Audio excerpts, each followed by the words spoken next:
Good evening बच्चों, आप सब कैसे हैं। आशा है आप सब अच्छे होंगे और अपना पढ़ाई में अच्छे से ध्यान लगा रहे होंगे, क्योंकि बच्चों दिसंबर के 7 तारीख से आपकी परीक्षा शुरू हो रही है, 3rd यूटी। तो आप उसकी तैयारी अच्छे से कर रहे होंगे। बच्चों, पिछली क्लास में मैंने आपको पत्र लेखन का तरीका बताया था। आज मैं आपको निबंध लेखन के विषय में बताने जा रही हूँ। आप बच्चों ध्यान से सुनिएगा और आप जब भी निबंध लिखेंगे तो इन बातों का विशेष ध्यान दीजिएगा।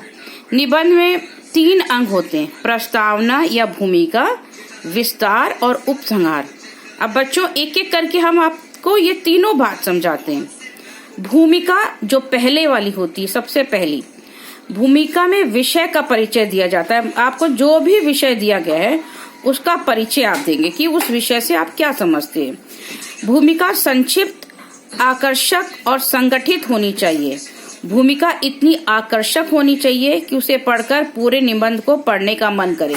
मतलब इसका यह है कि आपका पहला पैराग्राफ ही इतना अट्रैक्टिव, इतना आकर्षण होना चाहिए, इतना मजेदार होना चाहिए कि उसको आप पढ़ते ही जो भी उसको पढ़ रहा है उसका मन हो कि आगे का भाग भी हम पढ़ें। जिस तरह आप कोई सीरियल देखते हैं या फिल्म शुरुआत में देखते हैं, लाइट चली जाती तो आपका मन बेचैन हो जाता है कि अरे हमें कितनी जल्दी हम बाकी का भाग देख सकें। तो बच्चों इसी प्रकार आपका निबंध भी होना चाहिए ताकि पढ़ने वाला पूरी तरह पूरा पढ़ के ही उसको रुके। तो इसलिए उसको बहुत रोचक बनाना है। विस्तार यानी कि दूसरा भाग, ये निबंध का प्रमुख भाग होता है। इस भाग में विभिन्न पक्षों का अलग अलग अनुच्छेद में वर्णन किया गया है। प्रत्येक अनुच्छेद पहले अनुच्छेद से संबंधित होना चाहिए। ऐसा ना हो कि पहले आपने किसी और विषय का परिचय दे दिया और दूसरे भाग में आप कुछ और बता रहे हो। आपका दूसरा जो विस्तार का है वो पहले भाग से आपका सेटल उससे आपका मिला होना चाहिए, ठीक है, कनेक्टेड होना चाहिए। उपसंहार जो अंत होता है, निबंध के अंतिम अंग को उपसंहार कहते हैं। इस भाग का संपूर्ण निबंध में कही गई बात का सारांश होता है। मतलब ऐसा ना हो कि जो बात आपने पहले भाग या दूसरे भाग में कही गई है वो ही बात आप इसमें रिपीट करें, लेकिन इसमें क्या होना चाहिए, इसमें उन्हीं बातों का सार होना चाहिए कि आपने ऊपर की जो बातें कही हैं वो क्या थी। अब बच्चों हम एक निबंध लेते हैं, जैसे कि आपने विजयदशमी का पर्व मनाया है, तो बच्चों हम आपको उसी विषय पर, विजयदशमी के पर्व पर आपका निबंध आपको देते हैं, पढ़ के सुनाते हैं और इससे आपको पता चलेगा कि किस तरह का निबंध लिखा जाता है। और देखिए, निबंध लिखते समय यहाँ पर किसी भी चीज को बार बार दोहराया नहीं गया है। तो पहला भूमिका है, जिसमें आपका विजयदशमी के या दशहरा के बारे में लिखा है। भारत त्योहारों का देश है। यहाँ पर समय समय पर सभी त्योहार हर्षोल्लास के साथ मनाए जाते हैं। त्योहार हमारे जीवन में उल्लास और स्फूर्ति का संचार करते हैं तथा हमें अपनी संस्कृति से जोड़े रखते हैं। भारत में विभिन्न त्योहारों में विजयदशमी का अपना विशेष महत्व है। यह त्योहार मर्यादा पुरुषोत्तम राम की स्मृति में से संबंधित है। दशहरे का त्योहार अश्विन मास के शुक्ल पक्ष की 10वीं तिथि को धूमधाम से मनाया जाता है।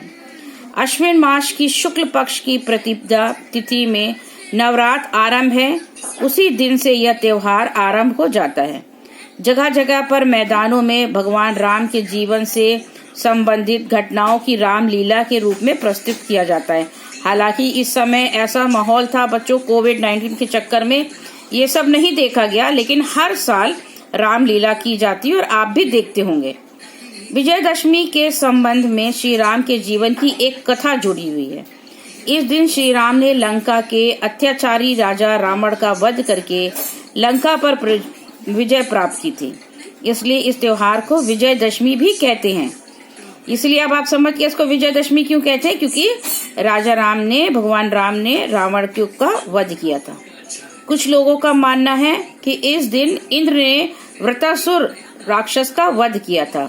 बंगाल में त्योहार दुर्गा पूजा के रूप में मनाया जाता है। ऐसा माना जाता है कि इस दिन माँ दुर्गा ने महिषासुर नाम के एक राक्षस का वध किया था। इस कारण बंगाली लोग माँ दुर्गा की प्रतिमा बनाकर उसकी पूजा अर्चना करते हैं। और दशमी के दिन प्रतिमा को जल में विसर्जित कर देते हैं। जल में जैसे गणेश उत्सव में गणेश की मूर्ति को 10वें दिन जल प्रवाहित करते हैं, वैसे यहाँ पर भी दशमी के दिन, दशहरा के दिन दुर्गा जी की प्रतिमा को जल प्रवाहित करते हैं। विजयदशमी के दिन स्थान स्थान पर रामायण से संबंधित पात्रों की झांकियां सजाई जाती हैं।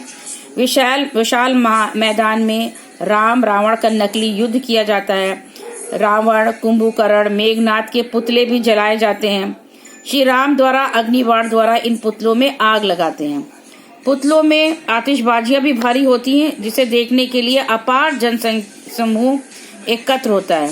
आतिशबाजी देखकर सभी आनंदित होते हैं। क्षत्रिय लोग इस दिन अपने अस्त्र शस्त्रों की पूजा करते हैं। व्यापारी लोग इस दिन अपने नए बही खाते का आरंभ करते हैं, यानी कि इस दिन से वो अपनी बही खाते जहाँ पे सारा हिसाब किताब होता है, तो पुराने वाले को बंद करके नया आरंभ करते हैं। दशहरे का त्योहार धर्म की अधर्म पर तथा सत्य की असत्य के विजय का प्रतीक है। ये त्योहार हमें प्रेरणा देता है कि हमें हमेशा अच्छाई के मार्ग पर चलना चाहिए और सत्यता का आचरण करना चाहिए। श्री राम के आदर्शों को अपने जीवन में अपनाने का प्रयत्न करना चाहिए।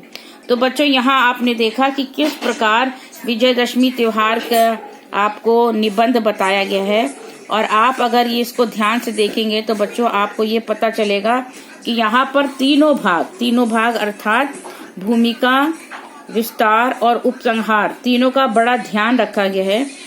आप जब भी आपने ये पढ़ा तो आपने देखा कि एक पैराग्राफ में जो भी लिखा है उसको दूसरे में नहीं आपको मिला। आपको तीनों पैराग्राफ में अलग अलग बातें निकली हैं, और शुरुआत पहली लाइन से ही विजयदशमी के बारे में नहीं बताया गया, पहले थोड़ा सा अलग लिखा गया है, जैसे कि त्योहारों के बारे में। तो बच्चों, जब भी आप किसी तरह के निबंध लिखेंगे तो उसमें पहले उस टॉपिक से संबंधित कुछ बातें लिखेंगे। जैसे मान लीजिए हमने आपको ऋतुओं के विषय पर, आपका मनपसंद ऋतु कौन सी है, तो आप सीधे आपकी ग्रीष्मकाल या शरद ऋतु ऐसे नहीं लिखेंगे। सबसे पहले आप लिखेंगे कि भारत में किस तरह की ऋतुएं पाई जाती हैं और कौन कौन से ऋतु हैं, उनमें से हर ऋतुओं के विषय में कुछ बताइएगा, और फिर उसके बाद आप अपने मनपसंद ऋतु पर आइएगा और उसका विस्तार करिएगा। आपने इस निबंध को जो मैंने अभी पढ़ा है वहाँ ये भी देखा होगा बच्चों कि एक पैराग्राफ दूसरे पैराग्राफ से अच्छे से कनेक्टेड है। ऐसा नहीं कि पहले पैराग्राफ में विजयदशमी का लिखा है और दूसरे में होली पे आ गए, ऐसा नहीं है। उन्होंने पहला पैराग्राफ लिखने के बाद जब पैराग्राफ चेंज किया है तो विजयदशमी के ही विषय में बताया है, लेकिन उसके विषय में जो कोई किंवदंती या कहानी जो प्रसिद्ध है उसको बताया है, और क्या अंत में ये भी बताया है उसके बाद की कि कैसे मनाया जाता है विजयदशमी का पर्व। कहानी बताई है, उसके बाद कैसे मनाया जाता है बताया है, और अंत में बताया जाता है इस त्योहार को मनाने का महत्व बताने के साथ साथ ये बताया गया है कि इस कथा को, इस त्योहार को मनाते समय हम क्या ध्यान में रखते हैं और ये क्यों मनाया जाता है, साथ साथ कि ये किसका प्रतीक है। जैसे यहाँ बताया है, वैसे तो हर त्योहार सत्य पर असत्य पर सत्य का विजय होता है, उसी तरह यहाँ पे भी बताया किस तरह सत्य जो राम थे और असत्य रावण है उस पर राम की विजय दिखाई है। तो बच्चों, आप जब भी निबंध लिखेंगे तो ये बात ध्यान में रखिएगा, और एक बात अच्छे से इस बात को भी ध्यान रखेंगे, जब आप पैराग्राफ चेंज करेंगे तो एक दो पैराग्राफ के बीच में एक लाइन छोड़ देंगे, और दूसरा पैराग्राफ आप लाल वाली जो लाइन होती है आपकी उससे ठीक सटा के ही लिखेंगे, कोई जगह नहीं छोड़नी है। एक पैराग्राफ खत्म होने के बाद लाइन छोड़ेंगे, फिर दूसरा पैराग्राफ लिखना शुरू करेंगे। तो बच्चों, आशा है कि आपको निबंध संबंधी जानकारी मिल गई होगी। आप इसको ध्यान में रखेंगे और जब भी पेपर करेंगे तो निबंध को अच्छे से करेंगे। अपना ख्याल रखिएगा बच्चों। यहीं पे हम आपकी कक्षा समाप्त करते हैं। Have a good day children.